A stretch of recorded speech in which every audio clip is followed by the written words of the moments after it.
center today. Anyway, so today is a special occasion, the Kaggadaspura Yatra, as well as we have here his guest Hariksetra. So here today we are going to listen from, of course, all of you know about Hariksetra, right? Rohit is our president of Iskcon Bhakti, under which all different five, six Bhakti centers and many more are coming up, are being developed. Rohit is guiding and inspiration for all the growth here. So we are going to hear from Prabhuji about Navadha Bhakti, and today we are reaching to the step of Aatmanivedanam. So over to you, Guruji. Hare Krishna. Jai Radha Madhava Kunja Bihari Gopi Jana Vallabha Girivara Dari Kunja Bihari Gopi Jana Jai Radha Madhava Kunja Bihari Gopi Jana Vallabha Girivaradari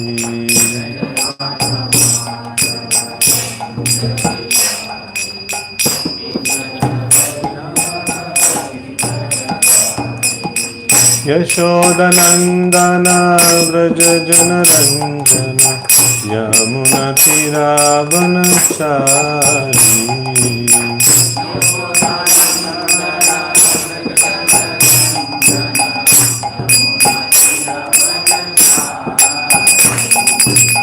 Yashodanandana Vraja Janaranjana Yamuna Tiravanachari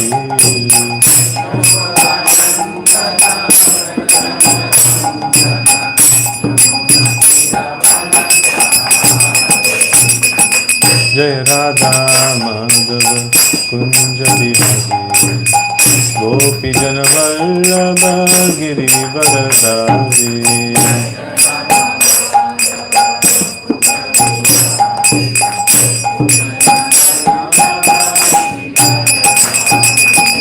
Hare Krishna, Hare Krishna, Krishna Krishna, Hare Hare, Hare Rama, Hare Rama, Rama Rama, Hare Hare, Hare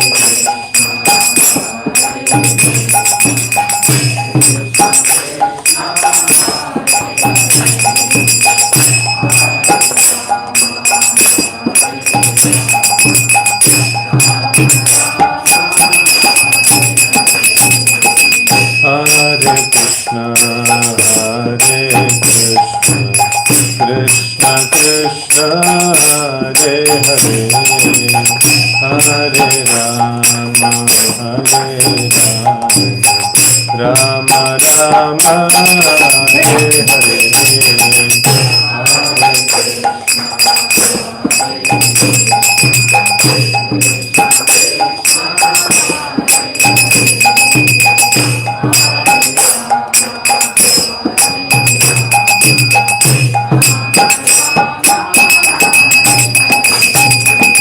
Hare Krishna, Hare Krishna, Krishna Krishna, Hare Hare, Hare Rama, Hare Rama, Rama Rama, Hare Hare.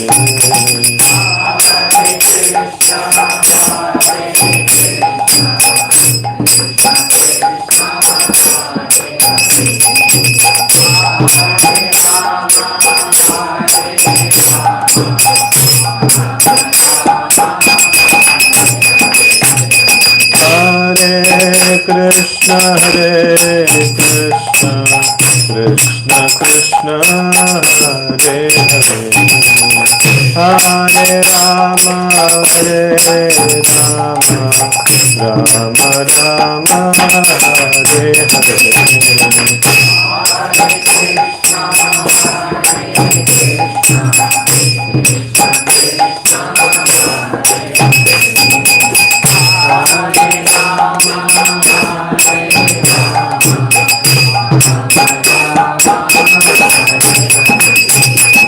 Hare Krishna, Krishna Krishna, Hare Hare, Hare Rama, Rama Rama, Hare Hare, Hare Krishna,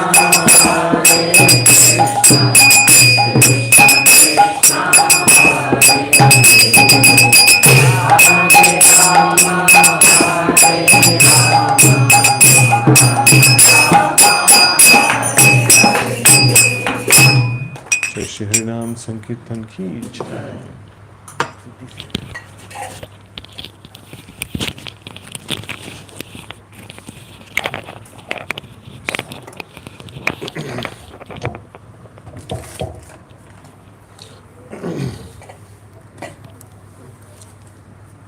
Om Jnanatimirandasya Jnananjana Shalakaya Chakshurunmilitam Yena Tasmai Shri Gurave Namaha Shri Chaitanya Manobhishtam Stapitam Yena Bhutale Swayam Rupaha Kadamahyam Dadati Swapadantikam Vandeham Shri Guraho Shri Yuta Padakamalam Shri Gurun Vaishnavamscha Shri Rupam Sagrajatam Sagana Raghunathanvitam Tam Sajivam Sadvaitam Savadutam Parijana Sahitam Krishna Chaitanya Devam Shri Radha Krishna Padan Sahagana Lalita Shri Vishakhanvitamscha Namo Vishnu Padaya Krishna Prishtaya Bhutale Srimate Bhakti Vedanta Swamin Niti Namine Namaste Saraswate Deve Gauravani Pracharine Nirvisesha Shunyavadi Paschatya Deshatarine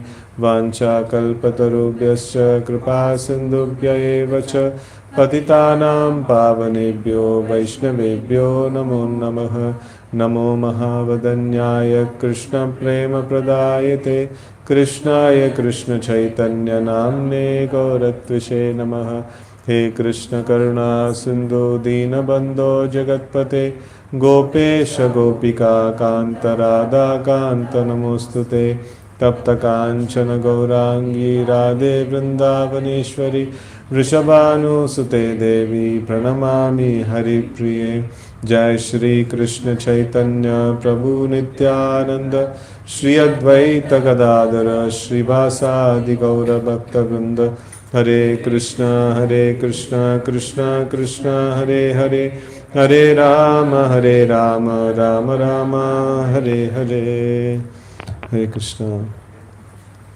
So I'm very happy to come back to this Kaggadaspura center. So this series that is going on is also very nice on an auspicious occasion of Rath Yatra, where Lord Jagannath actually moves from, Krishna actually moves from Kurukshetra or Dwaraka, from there to his dear abode of Vrindavan, just because there his surrendered devotees are there. So today we will hear about this aspect of surrender. So this is Aatmanivedanam, the last, this one that is there. Before we get into that, now we will read one shloka from 4th canto, 28th chapter, 30th shloka. So a very nice shloka. This is in context of King Puranjan. King Puranjan is an allegorical story where a conditioned living entity, how he is suffering in this material world, caught up with so much of different things, and then how he meets his end by following the wrong paths. So then after that he happens to get a body of, he happens to get another life where he happens to meet with a devotee of the Lord, and he transforms into a devotee. So in that life he actually takes appearance as a woman, and then he gets married to a man called Malayadvaja. So he is the devotee. When a living entity comes in contact with a devotee, so what actually comes out is the bhakti and Bhakti means this Navadha Bhakti, right? So now, so this Puranjan in his next life as a like woman, he gets married to this Malayadvaja, and in this shloka that is there, it is mentioned King Malayadvaja fathered one daughter who had very black eyes. He also had 7 sons who later became the rulers of the tract of the land known as Dravida. Thus, there were 7 kings in that land. So, in the purport, if we see, there is a nice description that is there. Purport: King Malayadvaja was a great devotee, and after he married the daughter of King Vidarbha, he gave her one nice daughter whose eyes were black. Figuratively, this means that the daughter of King Malayadvaja was also bestowed with devotional service, for her eyes were always fixed on Krishna. So, eyes were black means, this is the explanation that is given, because this whole story is an allegorical story. It requires a lot of explanation, so which Narad Muni himself gives also later on. So here he is mentioning about, so Krishna is black and eyes are black means like the eyes is constantly fixed on Krishna. So in that way. So a devotee has no vision in his life other than Krishna. The 7 sons are the 7 processes of devotional service. We have all heard of 9 processes of devotional service. So here it's talked about 7 processes of devotional service. So what are they? Hearing, chanting, remembering, offering worship, offering prayers, rendering transcendental loving service, and serving the lotus feet of the Lord. So these all things are mentioned. So of the 9 types of devotional service, only 7 were immediately given. The balance, friendship and surrendering everything. So like Sakyam and Aatmanivedanam, right? So were to be developed later on. In other words, devotional service is divided into 2 categories, namely Vidhi Marga and Raga Marga. The process of becoming friends with the Lord and sacrificing everything for Him belongs to the category of Raga Marga, the stage of developed devotional service. For the neophytes, the important process are those of hearing and chanting, Shravanam and Kirtanam, remembering Krishna, worshipping the deity in the temple, offering prayers, always engaging in the service of the Lord and worshipping the lotus feet of the Lord. So these are all the things that are to be practiced. The other 2 things, Sakyam and Aatmanivedanam, has to be awarded.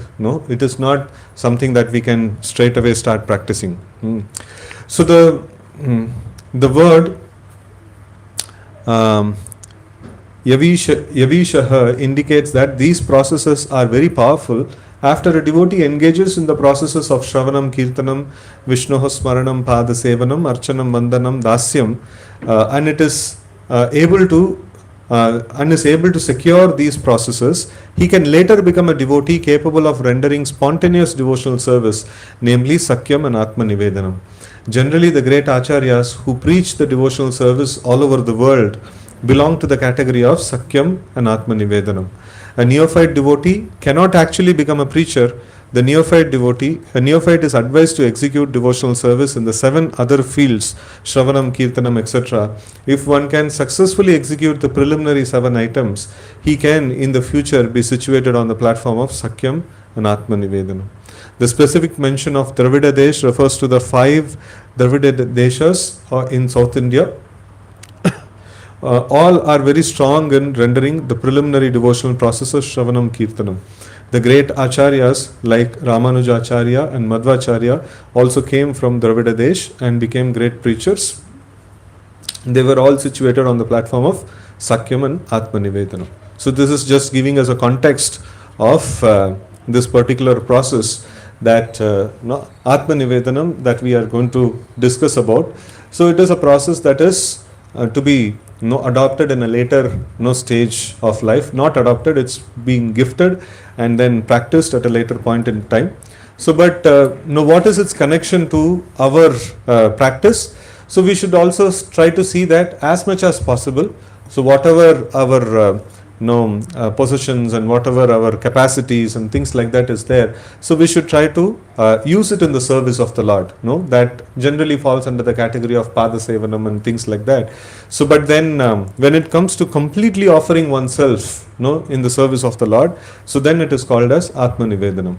So now the Navadha Bhakti is discussed in this shloka, 7th canto, 5th chapter, 23 to 24, that Shravanam Kirtanam Vishnuhu. So in that there is wonderful purports given by Srila Prabhupada and also citing Bhakti Siddhanta Saraswati Thakur. So we will read a little bit from there. So Srila Bhakti Siddhanta Saraswati Thakur gives the following explanation in his Tatya. The word Shravana refers to giving oral reception to the holy name and descriptions of the Lord's form, qualities, entourage and pastimes as explained in Srimad Bhagavatam and Bhagavad Gita and similar other authorized scriptures. After orally receiving such messages, one should memorize these vibrations and repeat them. That is called Kirtanam. And Smaranam means trying to understand more and more about the Supreme Lord, and Pada Sevanam means engaging oneself in serving the lotus feet of the Lord according to the time and circumstances. So generally, like all the practical services that we are rendering, that comes under the category of Pada Sevanam. So we discussed in detail when we took the Pada Sevanam session. And then Archanam means worshipping Lord Vishnu as one does in the temple. And Vandanam means offering respectful obeisances and also prayers. Both the things are there. And Manmana Bhava Mat Bhakto Madhyaji Mam Namaskuru. Vandanam means Namaskuru, offering obeisances or offering prayers. Thinking oneself to be Nitya Krishna Das, everlastingly a servant of Krishna, is called Dasyam. And Sakyam means being well-wisher of Krishna. And Krishna wants everyone to surrender unto him because everyone is constitutionally a servant. Therefore, as a sincere friend of Krishna, one should preach this philosophy, requesting everyone to surrender unto Krishna. So this is this is also one of the friendship aspect also comes. So a friend of Krishna will go and preach to people to surrender unto Krishna, and also it comes under the category of Aatmanivedanam. So this also says in the previous thing also that we read. So it mentions that who preaches, who are supposed to preach. So great acharyas who are situated in Sakyam and Aatmanivedanam, right? So so Prabhupada gives a very exalted list, Ramanacharya, Madhvacharya and personalities like that. So then, we are all assistant preachers. We are all trying to assist those preachers. So they are the ones who are doing the real preaching, and we are trying to assist them in the process, right? And then Aatmanivedanam means offering Krishna everything, including one's body, mind, intelligence, and whatever one may possess. So this is called Aatmanivedanam. So now we see that it is completely offering, one's no other reservations are there, no other things that are, this is for Krishna and this is for myself. That is not there in the stage of Aatmanivedanam. So it is completely offering oneself in the service of the Lord. So now there is the section of Aatmanivedanam itself, where Prabhupada describes. So we will read that as well. Aatmanivedanam, the word Aatmanivedanam refers to the stage at which one who has no motive other than to serve the Lord surrenders everything to the Lord and performs his activities only to please the Supreme Personality of Godhead. Such a devotee is like a cow that is cared for by its master. So when cared for by its master, a cow is not in anxiety over its maintenance. It is like Aram it is there. And then such a cow is always devoted to its master, and it never acts independently, but only for the master's benefit. Some devotees therefore consider dedication of the body to the Lord to be Aatmanivedanam, and as stated in the book known as Bhakti Viveka, sometimes dedication of the soul to the Lord is called Aatmanivedanam.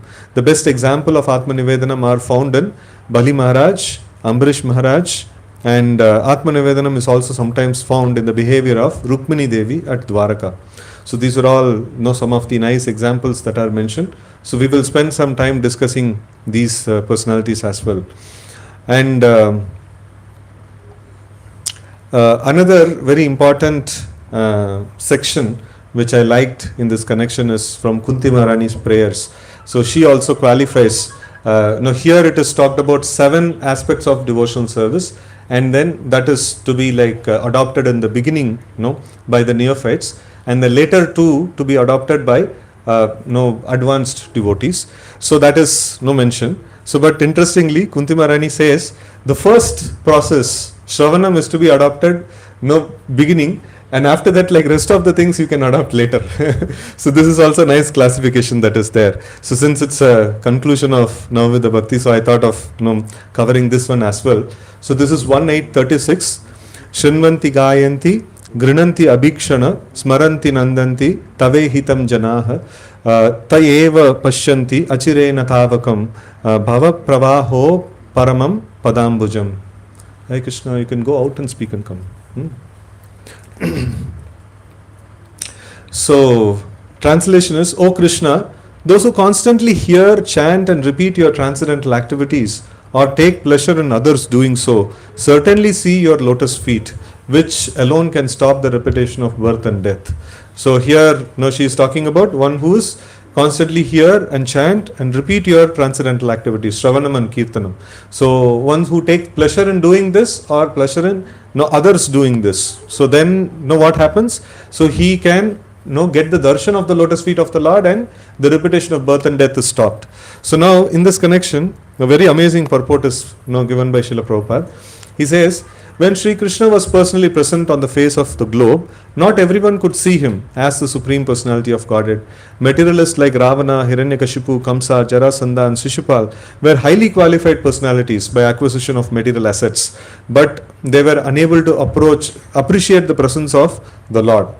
So this all of us know, like even Ravana and Hiranyakashipu, they were Brahmana's sons. They were like very, very learned in the scriptures, and but still they could not, when they had no opportunity to have the darshan of the Lord face to face, they could not able to understand the greatness of the Lord. They were not able to appreciate this is Supreme Personality of Godhead. So, and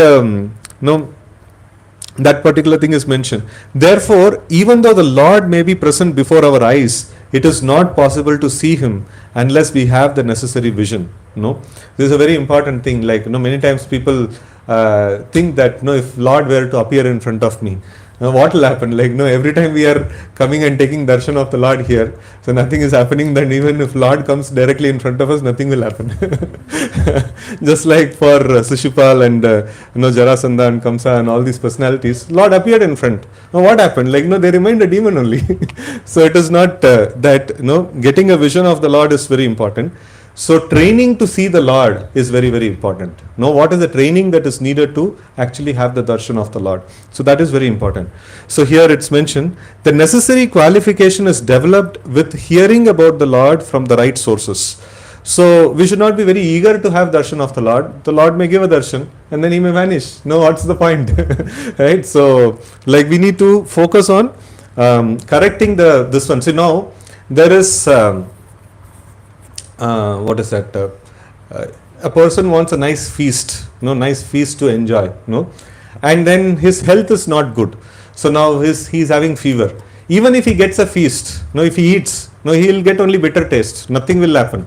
So the disease is there within that needs to be cured. Once that disease is cured, the feast he can enjoy. So in the same way, like we have the material disease, and this disease requires a prolonged association with the Supreme Lord in the form of the primary angas of bhakti, that is Shravanam and Kirtanam. So that actually cures the disease. After that, if we are given the opportunity to take darshan of the Lord, it makes some sense. We will have some sense. Otherwise, we will say like bitter gourd also is bitter, and nice gulab jamun is also bitter only. Like because fever is there, so I can not taste anything. Like everything seems to be like bitter only. Right, so in this way, so this is something that needs to be focused upon. So again I'll read, the necessary qualification is developed by the process of devotional service only, beginning with hearing about the Lord from right sources. So the Bhagavad Gita is one of the popular literature which are generally heard, chanted and repeated, etc. by the people in general. But in spite of such hearing, sometimes it is experienced that performer of such devotional service does not see the Lord face to face. So many people are reciting Bhagavad Gita. If you see, like in every area, you will find some groups. They will have Bhagavad Gita recitation groups and memorization and things like that. So many people are doing that. So, but why it is not having any effect? Why they are not able to see the Lord face to face? So here Prabhupada is telling, the reason is that the first item, Shravanam, is very important. If hearing is from the right source, it acts very quickly. So that's what Srila Prabhupada is to tell, that before me so many people came to West and they preached Bhagavad Gita, or they written commentaries on Bhagavad Gita and things like that. But why it is not, why people have not become devotees, why there is no heart transformation? So Prabhupada is telling, I have not written, I have just simply presented the parampara message. What Krishna has presented, so like the next following acharyas, they have taken the same message. By serving Krishna and by becoming a intense devotee of Krishna, so they get revelation from Krishna, and they write as commentaries. They prakash. Commentaries are like mentioned as darshan or prakasha. And these kind of words are used for the commentaries. So it is not they are trying to establish their own point. They are trying to illuminate the same point, which is mentioned by the Supreme Personality of Godhead. So the same message given by the Supreme Personality of Godhead. And Prabhupada says, because I have presented the message that has come down in the parampara, the understanding that has come down in the parampara as it is, and because of that we are able to see the transformation. Right? So this is something that Prabhupada is mentioning. So here also he is mentioning that hearing from the right source, it will ensure the result will come. Right? Generally, people hear from unauthorized persons. Such unauthorized persons may be very learned by academic qualification, but because they do not follow the principles of devotional service, hearing from them becomes a sheer waste of time. Sometimes the texts are interpreted fashionably to suit their own purposes. Therefore, first one should select a competent and bona fide speaker and then hear from him. When the hearing process is perfect and complete, the other processes become automatically perfect in their own way. Right? So like when the Shravanam is complete and perfect, then all other processes will become complete. So there are different transcendental activities of the Lord, and each and every one of them is competent to bestow the desired result. Like Navadha Bhakti is there, each one of the angas are competent to bestow the desired result of attaining the lotus feet of the Lord, provided the hearing process is perfect. So this is the in engineering also, when students get admitted, there may be different streams. But first year everybody does the same subject. Same syllabus goes on for everybody. In the same way here also, like later on somebody may become attached to deity worship or attached to some particular process of devotional service. But in the beginning, everybody are expected to invest time in hearing for the perfect message from the perfect source. So when that is done, so then a perfect devotional service actually comes in. So then later on a devotee can specialize on any one of the particular angas of bhakti. Right? So this is the overall picture of this whole this one. So the first aspect that we saw is that this anga of Aatmanivedanam, like it is coming under the later portions. It is postgraduate portion. So it is not vidhi purvaka. We cannot do Aatmanivedanam based on rules and regulations. So it is a part of raga bhakti, spontaneous devotional service, which is attained at a later point in time. So this raga bhakti, the elements of raga bhakti or elements of spontaneous devotional service cannot be put through rules and regulations or cannot be practiced on the way of by reading some book or something like that. So it needs to be practiced by gifting. Some transcendental personality must gift this one after maturity of one's devotional practice by vidhi, by rules and regulations. So the rules and regulation, practice of rules and regulations are Shravanam, Kirtanam, Smaranam, Pada Sevanam, Archanam, Vandanam, Dasyam. Till there is practiced by rules and regulations. Right? And then later we saw this one of Kunti Maharani's prayer.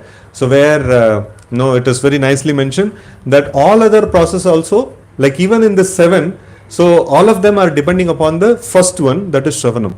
So if the Shravanam is proper, then all other things will have its life, will have its proper position. Right? So this is the position of this Navadha Bhakti. And now, so this is one another aspect that is there. Okay, if this is not meant for us, so why should we at all hear about Aatmanivedanam? We will finish this class here only, and so subject is out of syllabus. So but that is not the case. So when we study, everything whatever is presented in the scriptures, but we also know what needs to be practiced at this point in time, right? So this is not restricted that we should not study this thing. So we are encouraged to study all portions of the scriptures.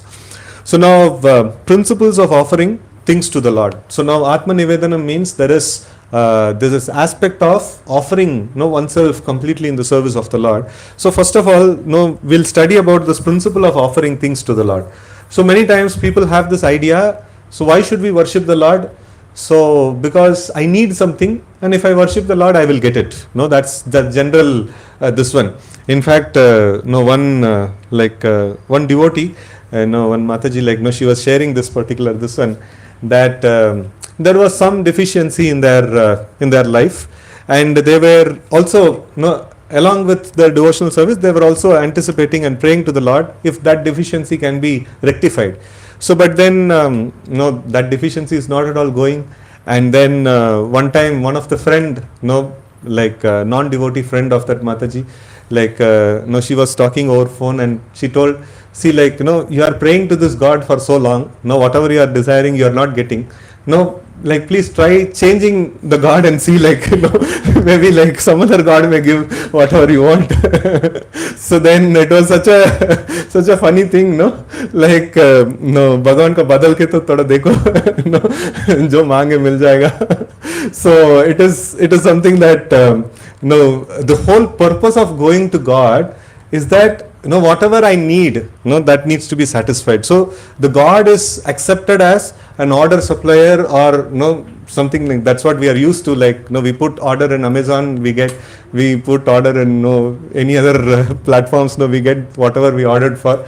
And here also, temple also, we say okay, I have a big order list, I place the order to the Lord and then go, and I expect it to be delivered. It's my usual thing that I'm always trying to do. So but then it is not the case. So why we come to the Lord, why we actually approach the devotional service, is for a different purpose. So we understand that we are part and parcel of the Lord, and we are meant to render service to the Lord. So that is the key thing. It is not that we are coming to Lord for getting something. Actually, we are coming to the Lord for giving something.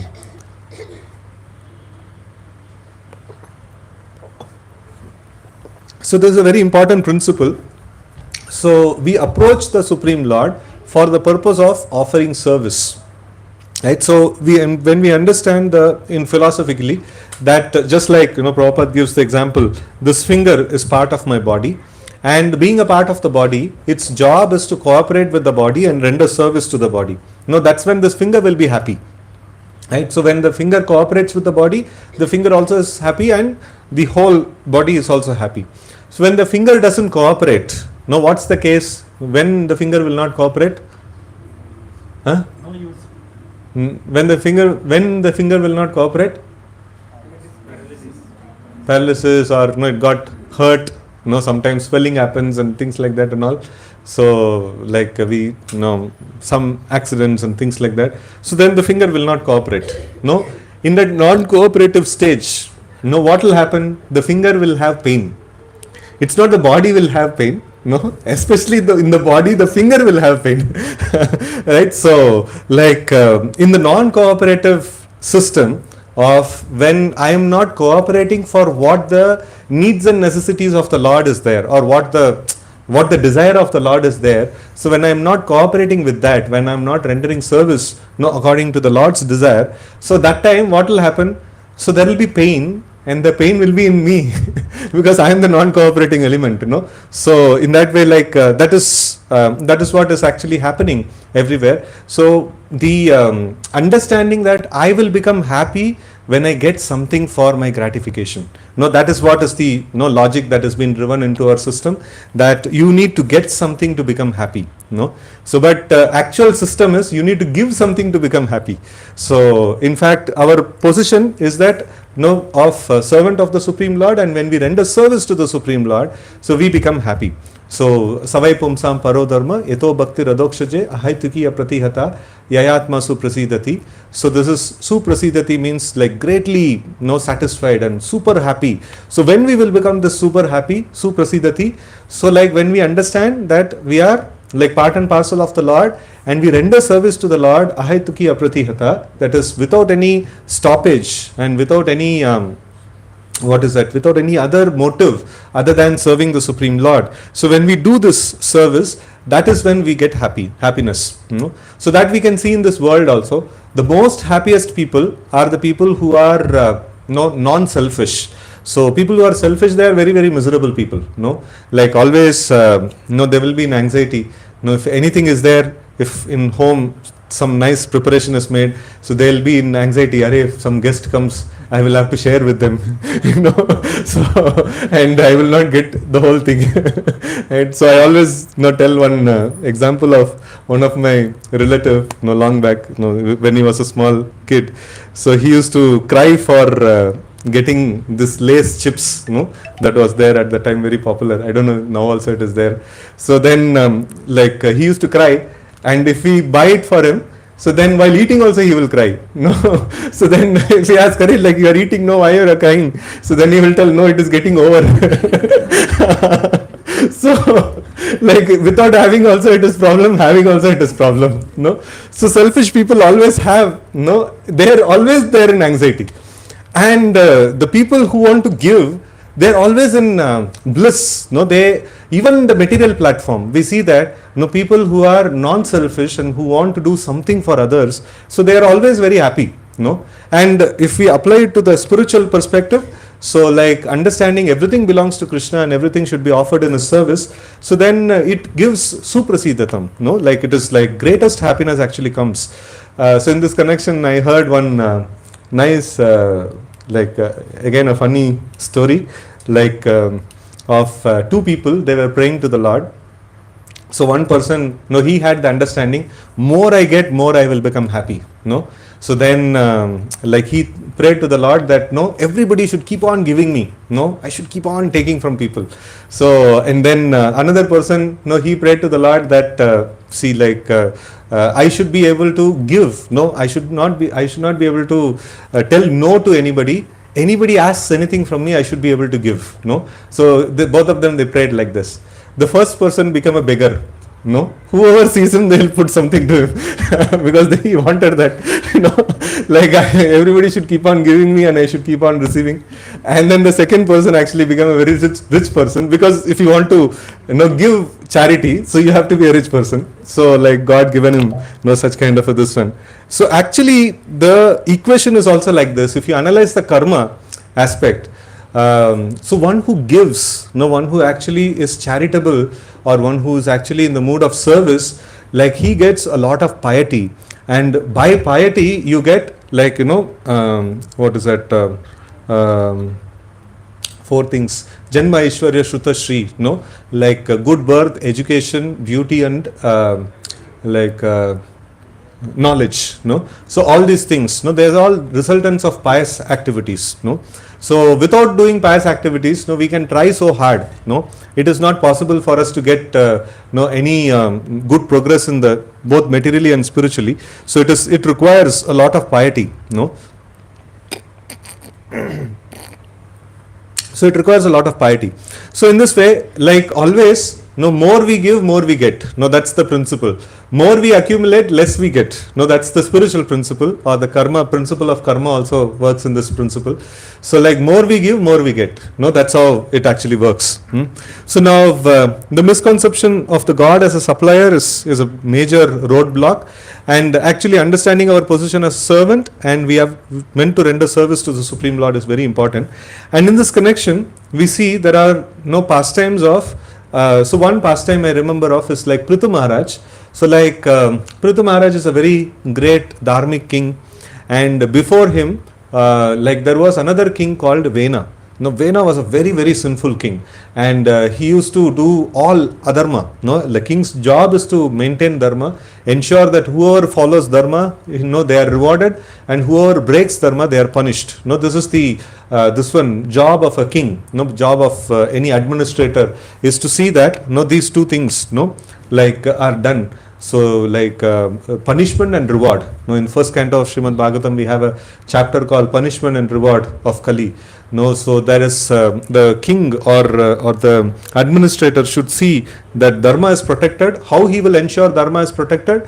Whoever follows dharma, they should be rewarded, and whoever breaks dharma, they should be punished. No, so this is the way in which a king rules. So this Vena was like really very sinful king, and he himself was breaking all the rules and regulations. So then what to speak of the people in general? No, it was like quite a bad situation. So then all the sadhus, no, they all came, and they all tried to advise to him, said that, no, you see, like you are a king, and you are supposed to maintain law and order, and you yourself are breaking the law. So then how is possible? And you are stopping the worship of the Supreme Lord. So you should facilitate the worship of the Supreme Lord, and that is the way you will increase the piety of people, and then that is the way like the kingdom will flourish. No, but then if you stop the worship of Supreme Lord, so how will any good will happen? No, that is not proper. So but then Vena was very this one. No, you people, you are sadhus, you are read in scriptures. No, you don't know this much also. King is equivalent to God. No, you are speaking about some other God other than me. No, what is this? And then these sadhus thought this guy has gone really crazy and he should be finished. No, so the sadhus are more powerful than the king. No, they, like by their tapobala, no, they killed the king. No, not by aggression or something like that. So by their mantras, no, they killed the king. And then they saw that, so once the king is not there, the situation when the king is not there, there is a nice word in Sanskrit, so which says arajaka, no, arajakam, no, we tell, no, so that is like there is no king, that means havoc is happening. So like sometime back, I saw in one documentary, like one news actually. So where in Africa or some place, I don't remember exactly, the king was overthrown. No, and in that situation, what was happening? Everybody were doing, the whole city and the whole country was in means whatever the province was in complete chaos. Everybody were looting the malls and going and breaking open the shops, anything and everything they can take, common public. No, so this is called arajaka. No, there is nobody to like control. There is nobody to put the law and order in place. So first of all, like when Vena was there, that time only like it was crazy. And after he was killed, so then all the small time thieves and all these people, they became very big. No, because he was a big thief, he was there, so like he could able to control all the small thieves. No, but when he was not there, so then it became even more chaotic. The situation became very chaotic. So then the sadhus, all the sages, they considered this thing. And they worshipped the Supreme Lord. They prayed for the help of the Supreme Lord. The Lord himself appeared as Prithu Maharaj, in the like to take charge of the situation. So on the request of the all the sadhus. So when the Lord appeared, he saw that the situation is very bad. So the earth is not producing any grains, and there is no natural resources left. Everything is in so many chaotic condition, and people are poverty stricken and things like that.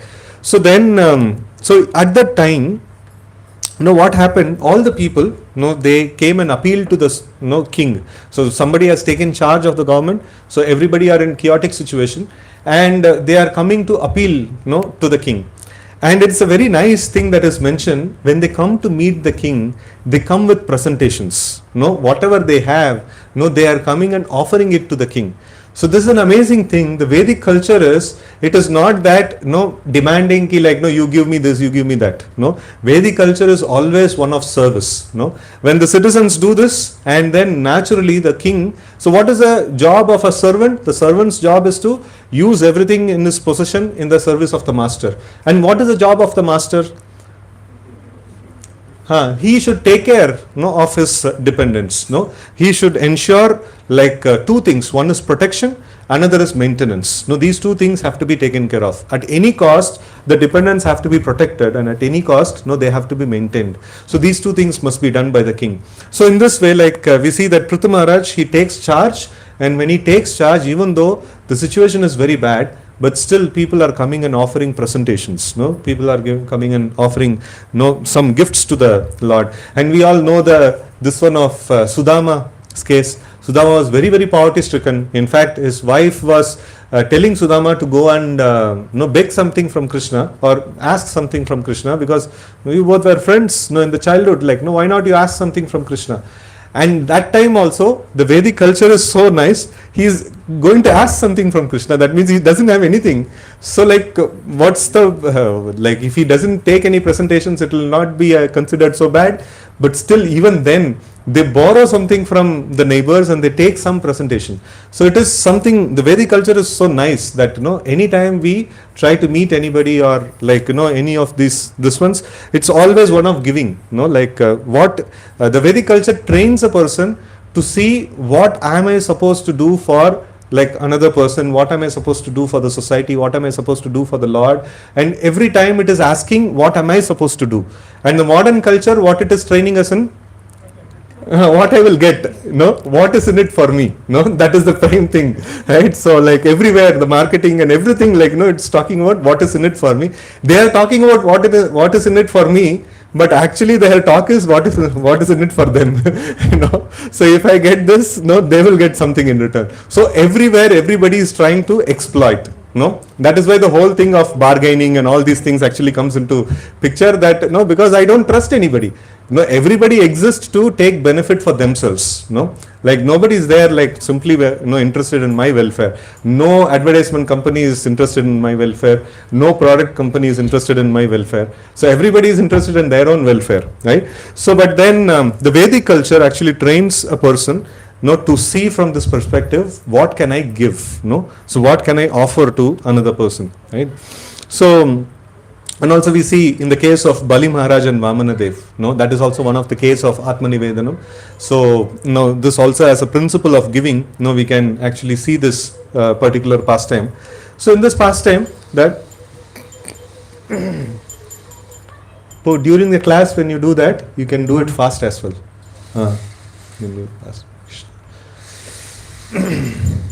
So then like in the case of Bali Maharaj and Vamana Dev, so Bali Maharaj was in this one family of the Daityas, the demons, and so like they have a natural enmity with the what is that, with the Devatas, so the Adityas and the Devatas. So like it's a family problem, the family issue. So like both of them are cousins, stepbrothers. Stepbrothers. So like both of them are children of same Kashyapa. From like the Devatas are from the lineage of Diti and Aditi, and then the demons are from the lineage of Diti.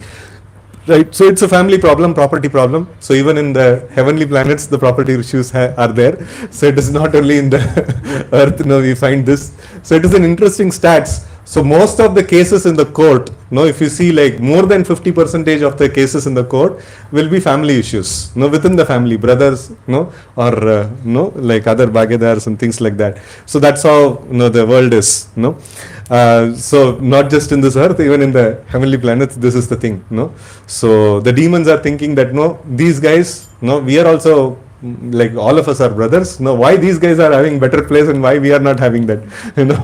So this is like when the property division happens. One brother gets the main road property, another brother gets an inside property, and there is a fight.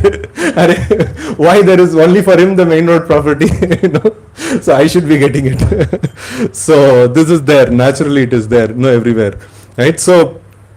This always there is a constant competition for acquiring the best property, and the best property is heaven, and then everybody are trying to attain it. So the natural residents of them are the Devatas, but then the demons also want to acquire that property, right? So many times it so happens the demons successfully acquire it. During the tenure of Hiranyakashipu, Ravana, and all these personalities, they had control over the Devatas. So like they were very powerful in that way, right? So even to the extent of Kamsa, like they were all quite powerful. They had the control over these Devatas also, right? So now we see so Bali Maharaj was literally like he was when there was fight between the Devatas and the demons. So at one point in time Bali Maharaj was beheaded, and he was fallen dead in the battlefield. So but then on the advice of Narad Muni, so like all the demons, they like approached Shukracharya, and then they requested him to bring their master back to life, and Sukracharya brought him back to life. And literally, like many times people say, like if we do some help to them, so they say like, no, you literally gave life to me. No, but here literally he gave life to life to Bali Maharaj, so that he was his head was cut from the trunk, and then he was given back life. And he was very much indebted to his to his guru Sukracharya, and he did everything that was ordered by Sukracharya. And Sukracharya wanted Bali to become a superpower, and he performed so many different yajnas, and then he really made Bali Maharaj a superpower just by his presence. Just Bali Maharaj approached the heavenly planets for a war, and then he blew the conch shell. On the terror of that sound of the conch shell, all the devatas left the heavenly planets. No fight at all. You take the kingdom. No, we don't want anything. They just left and went off. So, and then Bali Maharaj just went inside and he saw like nobody is there, and he just went and sat in the throne of Indra. So that's how easily he conquered. His tejas, his power was so so much that people just seeing him, they would get terrified. So, and in this case, after this, what happened? The mother of all the devatas, Aditi, she was feeling very bad. My children are supposed to have the heavenly property, and then the demons are having, and then she was very much in distress.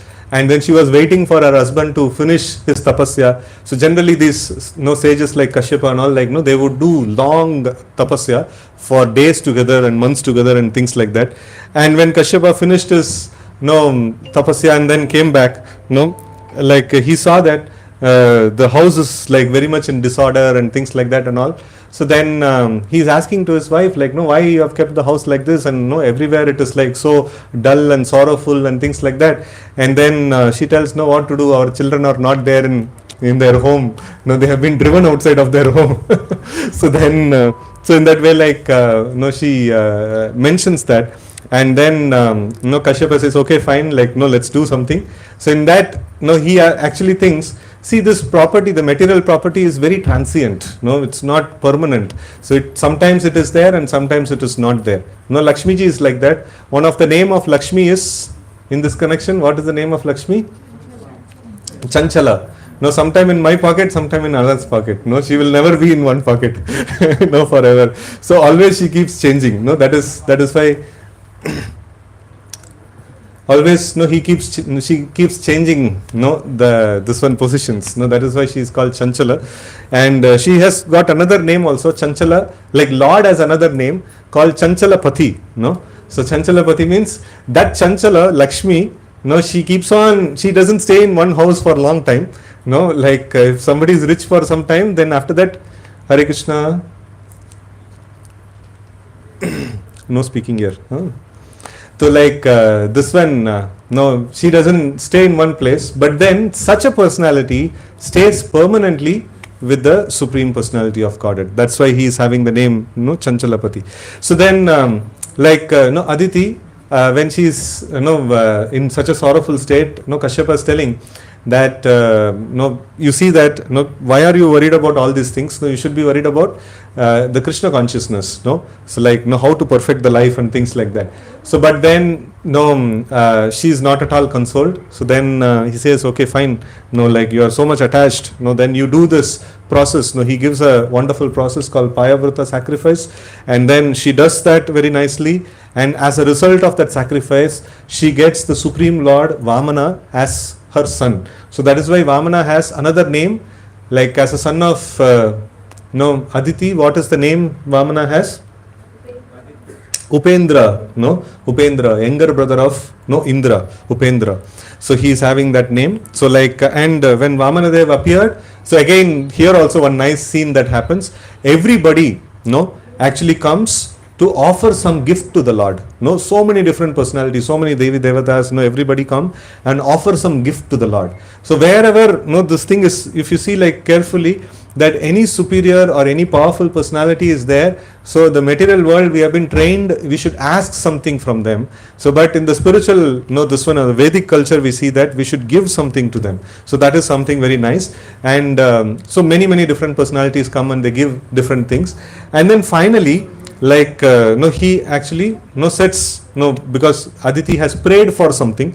So the Supreme Lord has this nature.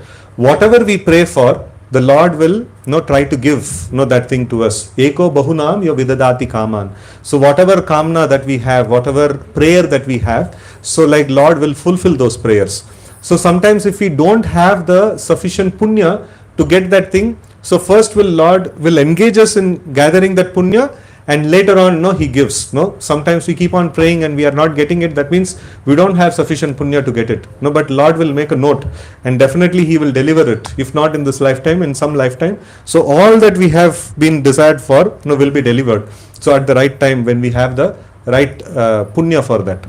If somebody has got a lot of punya and then he desires, immediately it manifests. If somebody doesn't have, so then the thing is kept in the to-do list, and then so whenever you get sufficient punya, it will be awarded to you. So now Aditi was having this desire that the demigods or the devatas should actually get back to their kingdom. So then Lord has appeared for that purpose, and Lord was very to the purpose. Immediately he went to the Yajnashala of Bali, and then he approached, and then when Bali Maharaj saw such a wonderful, beautiful Brahmana boy, so immediately his heart was pumping with so much of joy that today my Yajna sacrifice has become so perfect, because I have got such a nice Brahmana to receive some charity from me. So he was very happy. And then when he came, he asked for only 3 steps of land as charity.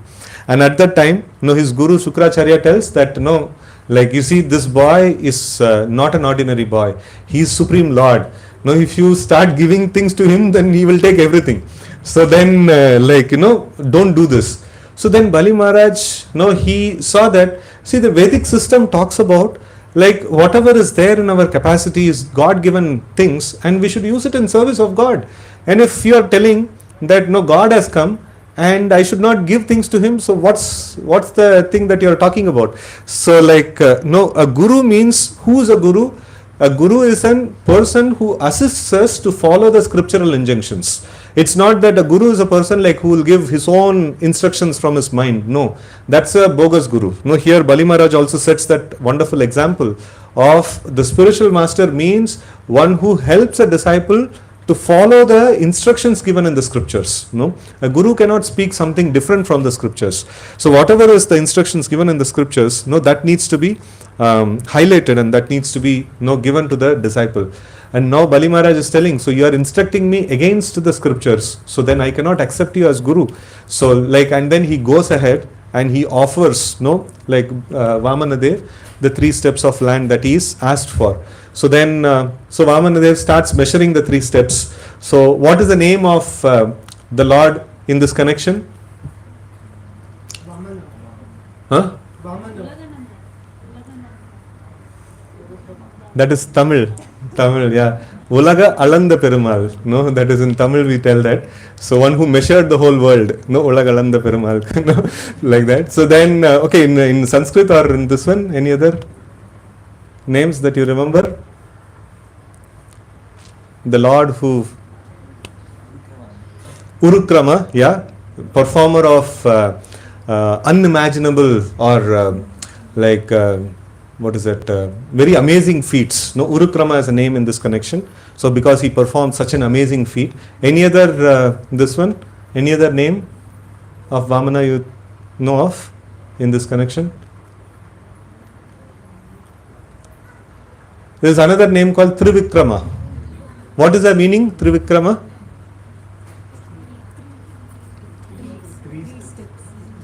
He measured all the 3 worlds, and he took hold or won over the 3 worlds. So like that. So in this way, there are wonderful names of the Lord is there. So in this connection, when he measures in the 2 steps, the Lord measures the whole of the universe. And then when he is looking for the third step, no, there is nothing in the possession of Bali, no, to give. So because all this were under the possession of Bali, and no, he measured and he took off. And then when he asked for no where to keep the third step, so then no, Bali contemplated, and then he offered himself, no, as the the third area to be measured. So then when he did this particular act, so like both irrespective of whoever is there in the audience, even the devatas and everybody, like they congratulated Bali, such an amazing such an amazing feat he is actually going to do. So he is offering himself completely in the service, completely to the Lord. So in the case of Sudama, again coming back to that example, one important principle that I need to highlight here. So when Krishna and Sudama met each other, so that time, like Sudama gave his small, that chipped rice ka, this one, and then Krishna took one morsel and then he had it. Krishna was super satisfied with that offering, because that offering was pure and the offering was sincerely meant for the pleasure of Krishna, and Krishna accepted it with so much of satisfaction. And then when he wanted to take another handful, so Rukmini Devi, she is Lakshmi Devi herself, and she told that you see, like with so much of satisfaction you actually took this morsel of chipped rice. So for that satisfaction you felt, as your dispersal department, Lakshmi Devi, I have to give the whole universe to him. Like if you take another, I don't have anything to give. So if by our offering, if the Lord is satisfied, so immediately all other departments automatically function. So like, if the Lord is satisfied with our offering, naturally, all the things are awarded to such a devotee, right? So now here also the same principle that is there. So the devatas know this principle. So when something is offered for the pleasure of the Lord, so the Lord actually reciprocates like anything. So if I give with my 10%, the Lord gives by his 10%. It's like a big thing. My 10% is ye yatamam prapadyantam sataiva bhajamyam. So like, if I give it 100%, and it's the Lord completely gives himself. So in this connection, the like in the Rath Yatra pastime also has a very, very solid connection in this context. So we see that like the Supreme Lord, so he was very much indebted to the devotees of Vrindavan. So because they were highly surrendered souls, and nobody can exemplify the surrender Aatmanivedanam more than the residents of Vrindavan. So like when they offered their surrender, for everybody else, whoever offered any service to the Lord told, okay, I will award you this, I will award you that. He could give so many different things. And even in Ramayana also this thing happens. So if when this one, what is that? He mentions about when he was there in the seashore, about to cross the ocean and go to Lanka. So at that time, Lord Ram makes a statement. So he tells that even if Ravana comes and surrenders unto me now, I will make him the king of Lanka. King of Lanka or king of Ayodhya, something like that. He mentioned something. And then devotees ask, like, if you give him that, what will you give to other people? So then he says that, like, Lord Ram tells like many amazing things, like the kind of surrender a person offers to the Supreme Lord, like the Lord reciprocates unimaginably actually. So this is something very wonderful. And in the case of the Vrajavasis, first time the Lord told that the kind of surrender that you people have offered, I don't have anything to offer back in return. So this is something that very attractive to the Lord. So that is why you see that anytime like the devotees offer prayers and offer surrender, the Lord reciprocates. So but then in case of Vrajavasis, the Lord could not reciprocate, and then Lord was completely attached to them, because they were so much attached to the Supreme Lord, and the Vrajavasis also were so much attached to the Supreme Lord, and the Lord also were so much attached to them. So in this way this was happening. And in the Rath Yatra pastime is that when the the Brajavasis, when they came to Kurukshetra, where everybody were assembled, like due to the eclipse, everybody assembled over there, and the Brajavasis also came, and Krishna also came. And that time they wanted to take Krishna back to Vrindavan. So that's the whole pastime of the Ratha Yatra. So yesterday Maharaj very nicely explained the pastime. So, but in this connection, we see that, so when Ratha Yatra happened in Puri, so Sri Chaitanya Mahaprabhu also, when Chaitanya Mahaprabhu was present, and when he was pulling this Ratha card, so that was the heights of devotional ecstasies that was present at that point in time. So why? Because Chaitanya Mahaprabhu is in the mood. Why? First of all, he took this sannyas. Supreme Lord is the enjoyer, supreme enjoyer, and he is to be offered. This is the principle that we are discussing. Everyone should offer the best of the things to the Supreme Lord, and sannyas means to reject everything for one's own gratification. And what's that? Just don't disturb the class. So to reject everything for one's own gratification and to live a life of renunciant. So why does the Lord does this thing? So because he was not able to reciprocate with the Vrajavasis, so they gave up everything for the service of the Supreme Lord. The Lord also had to give up everything. So, and he in his in his form of Sri Chaitanya Mahaprabhu, so he reciprocated to the devotion of Vrajavasis, and he also acted in that particular he also gave up everything, and then he dedicated his this one towards devotion to Krishna. So this is one of the internal secrets of appearance of Sri Chaitanya Mahaprabhu for the reciprocation of the devotees of Vrindavan.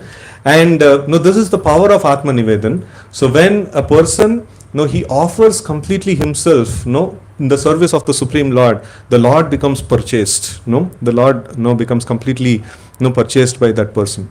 So, and then we see in this connection what is that one needs to offer to the Supreme Lord. So that's there in this 7th canto purport itself. It says, after performing sacrifices, sometimes a person engaged in fruitive activity customarily offers the results to Vishnu.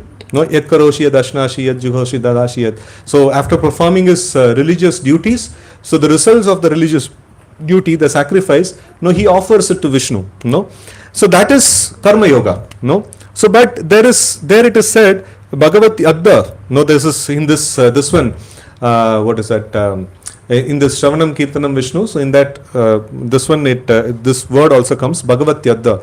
Tanmanye Ditam Uttamam. So Prahlad Maharaj mentions, this Bhagavat Yadda means one must directly offer everything to Vishnu. It's not that you perform some religious sacrifices and the result you are offering to Vishnu. So this devotional service means what? Directly you offer service to Vishnu itself, not do some secondary activity and give the results to Vishnu. Directly offer service to Vishnu. So that is, this Navadha Bhakti is direct devotional service. And this is called sannyasa, not merely nyasa. Nyasa means giving up. Sannyasa, some means completely giving up. It actually comes to a complete understanding. So a Tridandi sannyasi carries 3 dandas, sannyasi carries a stick in his hand, and it signifies kaya, mano and vakya.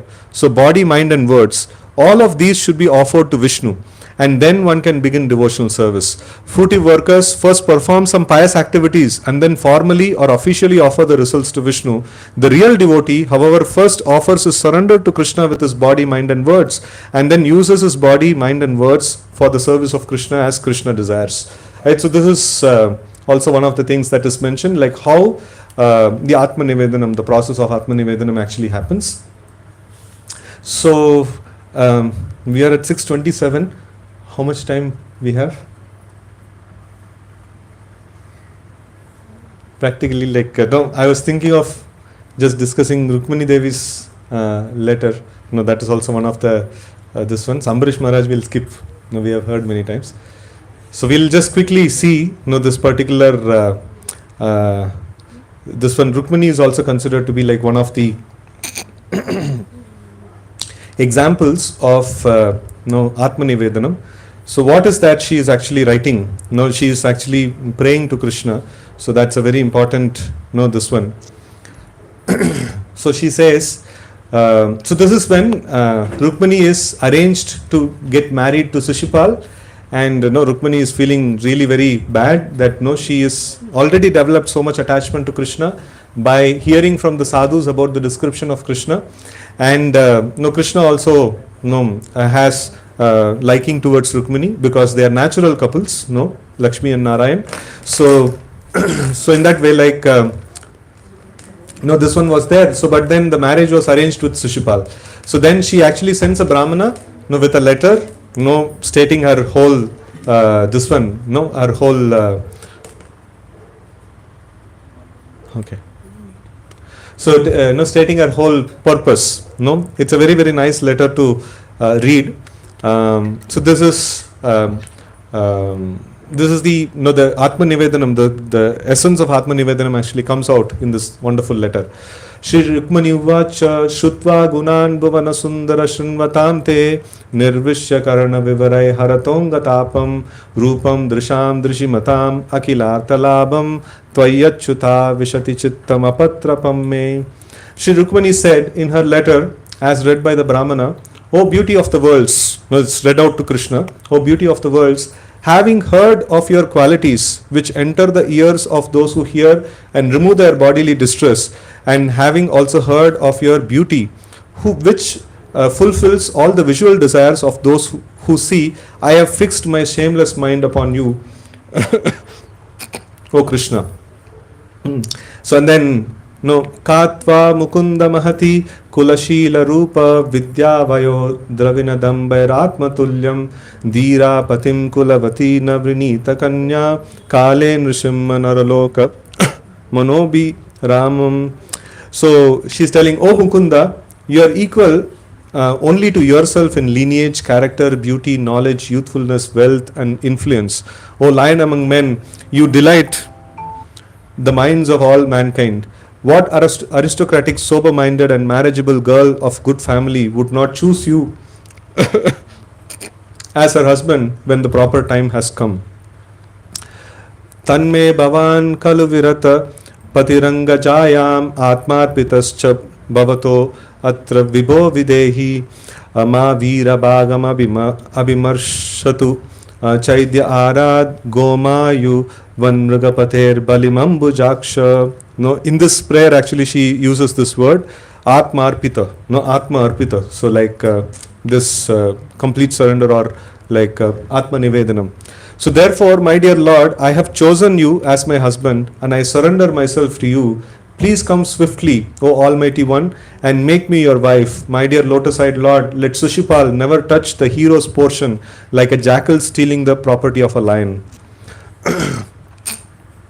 Purteshta Datta Niyama Vrata Deva Vipra Guruvarchanadi Viralam Bhagavan Pareshah Aradito Yadi Gadagraja Etyapanim Grihnatu Me Nadamagosha Sutadayone.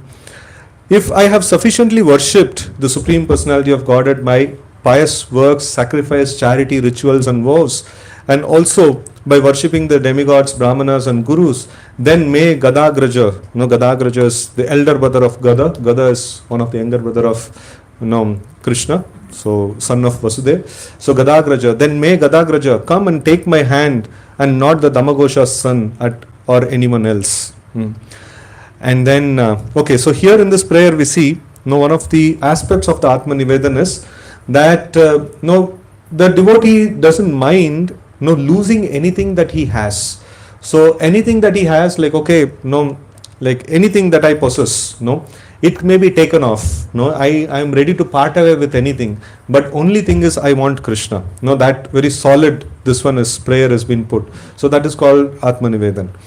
And Shvobhavini Tvam Ajitodvahane Vidarbhan Guptas Sametya Pratana Pratibip Paritah Nirmatya Chaitya Mahadendra Balam Prahasya Mam Rakshanena Vidinodvaha Virya Shulkam.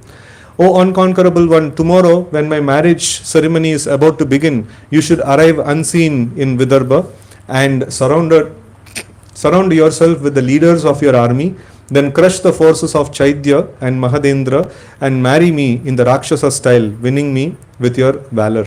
So Rakshasa style means kidnapping and marrying. So like, so she is only giving the advice to Krishna that you come and kidnap me. Like that. Anta purantara charim anihatya bandhun tvam udvahe katamiti pravadami upayam purve dayur asti mahati kula deva yatra yasyam bahir navavadur girijam petya.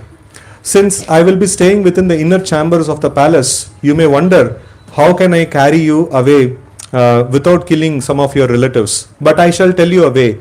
On the day before the marriage, there is a grand procession to honor the royal family's deity. And in this procession, the new bride goes outside the city to visit goddess Girija. Yashangri pankaja raja snapanam mahanto vanchanti umapatir ivatma tamopahatyai yarhyam bujakshanale beya bhavat prasadam jahyam asun vrata krishan satajanma bishyat. O lotus-eyed one, great soul, like Lord Shiva hankers to bathe in the dust of your lotus feet and thereby destroy their ignorance. If I can obtain your mercy, I shall simply give up. If I cannot obtain your mercy, I shall simply give up my vital force, which will have become weak from the severe penances I will perform. Then, after hundreds of lifetimes of endeavor, I may obtain your mercy. Right. So this is how she actually mentions. So basically, she is ready to part away with everything that she has, and then she is ready to she is not demanding as well. No, because I have surrendered myself, you should protect me. No, you may choose not to protect as well, but I will not choose to leave you. I will simply anticipate your mercy life after life, and I'll simply wait for you. So this is something like a very amazing mood of this Aatmanivedanam.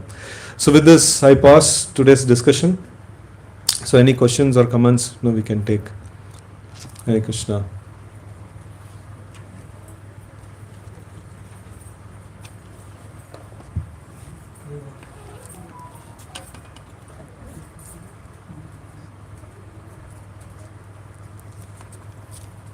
Anybody has any questions? Okay. Hare Krishna Prabhu. So all the pastimes are extraordinary pastimes, and it was nice to hear this Aatmanivedanam. So, but most of them, whoever we have gone through, all are extraordinary devotees, and they are personal associates of the Lord. But how about a person who is common devotee?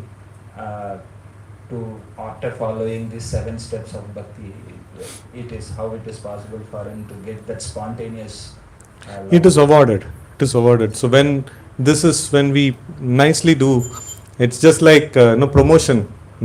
So people can apply for the basic employment, and after that, so when he is nicely performing, automatically the promotion is given. So in the same way, like this promotion also will come. We will be given that spontaneous devotional service. So like gradually we will start developing the taste in the process of bhakti, and then we will promote it to that. Yes. So this is not to be imitated, but it is to be accepted when it is given. But we should when studying these things, we can actually develop a desire that when will I get this thing. So, and if we develop a desire, so then Lord will award it. So like that's how the whole game goes. Like whenever we develop some desire, the Lord will award. So and Lord will, if we don't have qualification, the Lord will encourage us. And He will give us inspiration to get the qualification, and He will award. So that's how the Lord does. Thank you. Hare Krishna. Someone has questions? Hare Krishna Prabhu. Prabhu asked, in addition to that, in Kali Yuga, you have to take sannyas to reach that stage? Yes, sannyas, like either you accept the sannyas ashram or you accept it internally, so one has to accept. So the thing is that everybody can know, like even if you are a grahastha, but still, no, at heart you can actually accept this aspect of sannyas. No, that is the sannyas means what? Everything that exists belongs to Krishna, and everything should be used in Krishna's service. So that is sannyas. No, so that we can start practicing. No, even in any stage that we are there in. So we don't need to wait to change the position of externals. So, but still, like no, we can immediately start practicing this thing. No, start seeing everything that is there in my home. Everything belongs to Krishna. No, like, and we have nice altar. No, like something similar to this. No, a nice altar in home, and then considering this home belongs to Krishna and everything that exists belongs to Krishna, and no, a Krishna-centric life. No, when we do, no, that is sannyas. No, like that. Yeah, Krishna. Hare Krishna, Prabhuji. Prabhuji, related to the pastime of Bali Maharaj and Vaman Dev, after measuring the 2 steps, Bali Maharaj surrendered himself. So, Prabhuji, I didn't understand that Lord have already covered everything in 2 steps. Land he covered, no, his body is not covered. So That's a different entity. Yes, Prabhuji. So Land is a different entity and the body is a different entity. So he offered his body to be measured. And it is not very big. In comparison to the extent of the land, his body is not very big. So, but it is appreciated because whatever is in his capacity, so whatever external possessions were there in his capacity, he has offered. And now the only possession left is his body. And that also he offered. No? And till the last, no, this one, like people say, till the last penny, leave away penny, like until the last muscle, he has given, in the service of the Lord. So then that became like super offering. And when the Devatas saw that, they understood, like, no, it's something really amazing that has happened. And actually Devatas and Bali Maharaj, they both are enemies, So even then they could not stop appreciating Bali Maharaj. And they all started glorifying Bali Maharaj. No, what a great sacrifice. No, even we could not do such a sacrifice to the Lord. And what a great offering. Though he is a demon, but he did such an amazing offering to the Lord. Everybody started appreciating, this particular this one. Really, that's a, what do you say, like, really game changer kind of activity. Nobody thought of, So like Devatas would have thought, like, now Bali is gone. He is going to, like, he will not have any face to show to anybody. He is like completely ruined. But in that situation, Bali did an act, which just overthrew everybody. It just changed the whole game. So, and everybody started appreciating him. That. Hare Krishna. Hare Krishna. Prabhu, I have 2 questions that when we are into devotional service and we take steps of offering everything for the Lord, so sometimes we are like, if we start doing like, okay, in future why to save anything, Lord will take care of it, and I just whatever comes, I'll manage my current situation, and then I will offer remaining for the Lord, be it by like tan man dhan se. So but a lot of times frustration will come in those situations. So my question is, why that frustration is there, and how we take that step towards achieving that Aatmanivedanam stage, or offering everything for the Lord. So, yeah. So frustration comes means you are offering beyond your capacity. So that is called frustration. So like beyond your, one is capacity and another is your realization. So like if you see, Arjuna also wanted to offer something of that sort. Like he wanted to give up his royal kingdom, and then he wanted to take sannyas and things like that. So but Krishna did not approve that. Krishna told that your state of mind is not that you can offer so much to me. So you will be comfortable if you offer only little bit to me. So that is what is your comfort level, and you should do that. And so if you, like, whatever is your level, you should give the maximum to that. If you give less, you will not make advancement. If you give more, you will be disturbed and you will not make advancement again. So it is very essential to know what is our capacity and what is our advancement. To that extent we should give, so that a prime thing in Krishna consciousness is the peace of mind. If the peace of mind is disturbed, you will never be able to make progress. It's a very essential this one. So that is why this all this Varanashrama and all this setup, everything is there, so that you should take guidance also properly. That eventually, if you want to offer everything, so as a grahastha, you also need to know how to save money for the future, and how to take care of your needs and your futuristic needs, so that it doesn't become a great burden to you, and it doesn't cause so much of anxiety to you.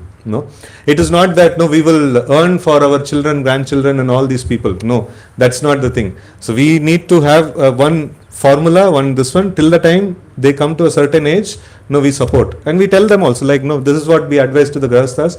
You tell your children also, you see, till this age, I am your caretaker. After that, you take care of yourself. So then they will be in their toes. They will work hard. Otherwise, baap hai na, kuch na kuch karenge. And then they will become nalayak actually. They will not take responsibility of life properly. So over saving is also not good.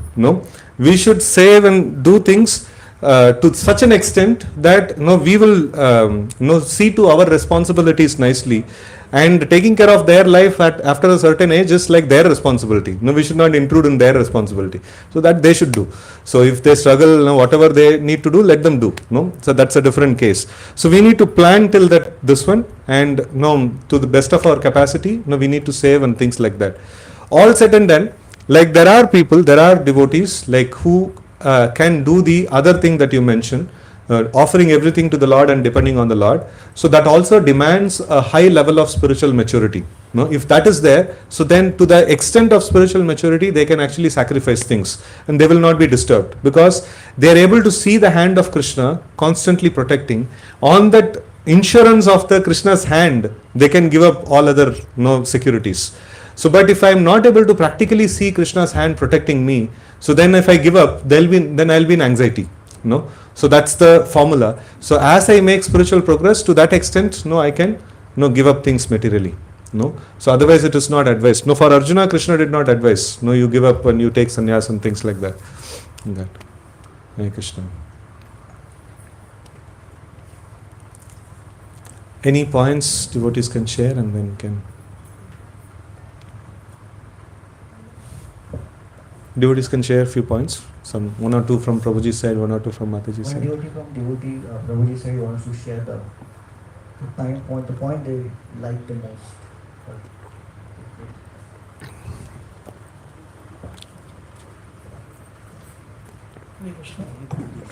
Prabhuji told one point The group, that sir? Just one. devotee never mind to lose anything they possess. This is the point. Means, For what? For the service of the Lord. To attain the Lord. To attain the Lord. They are also in transaction. I am ready to give all my money, but I need to get Krishna. I need to get the bigger treasure, then I will give up lower treasure. Like that. This is the point. Nice. I like most. Anybody from Mataji's side would like to share something?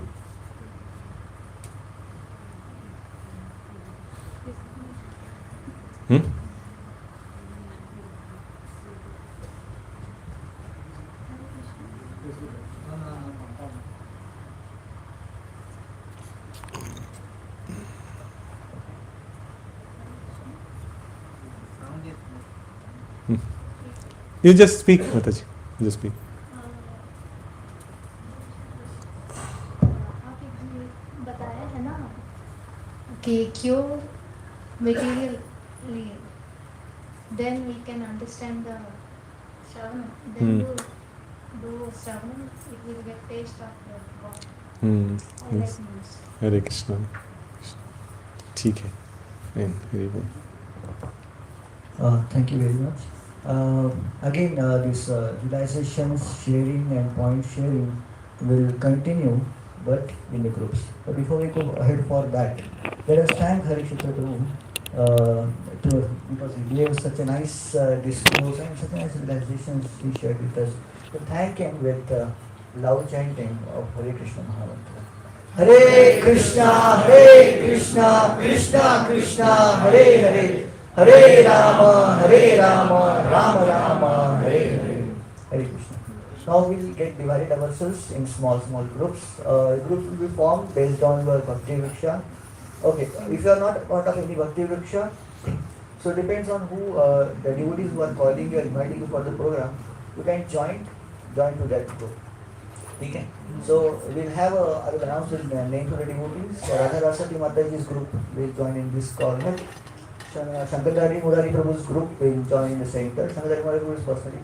And Rushi Prabhu, Vijayalakshmi Mataji and Mahayogi Prabhu's group will join there in that corner. And Kavirba Mataji and other devotees will join in this corner. That the back behind. And anybody who has come first time. Anybody has come first time here? Yeah, welcome. So you can join my group. You can join me here. You can bring your chairs, all of you. Okay, अपना chair लेके आ सकते हैं सामने. यहाँ पे chair लेके हम लोग राउंड करके बैठे. We'll make a round and we'll do this. ठीक है? So please divide yourself. Assemble in the groups as quickly as possible.